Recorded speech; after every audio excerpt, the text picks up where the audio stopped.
ये कहानी एक छोटे से गांव की है, जहां एक पुराने किले के पास लोग अक्सर अजीब घटनाओं के बारे में बताते थे। गांव वालों का कहना था कि किले में एक बुरी आत्मा बसी हुई है, जो रात के समय वहां घूमती है। एक रात, एक युवक नामक समीर ने सोचा कि वह इस रहस्य का पता लगाएगा। उसने रात को किले की ओर जाने का फैसला किया। जैसे ही समीर किले के पास पहुंचा, उसने महसूस किया कि हवा कुछ अलग सी है। अंधेरे में किले की दीवारें बहुत डरावनी लग रही थीं। समीर ने दिल में साहस बंधाया और किले के अंदर प्रवेश किया। अंदर अंधेरा था और कोई आवाज नहीं आ रही थी। अचानक एक सर्द हवा का झोंका आया और समीर ने एक महिला की आवाज सुनी, मुझे छुटकारा दो। समीर डरते हुए आवाज की ओर बढ़ा।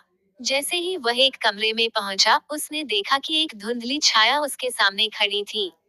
वह छाया धीरे धीरे उसकी ओर बढ़ी और उसने कहा, तुम नहीं बच पाओगे। समीर की सांसें थम गईं, लेकिन तभी वह याद आया कि गांव वाले कहते थे कि अगर तुम डर नहीं दिखाओ, तो भूत दूर चला जाता है। उसने अपनी पूरी हिम्मत जुटाई और कहा, तुम मुझे कुछ नहीं कर सकती।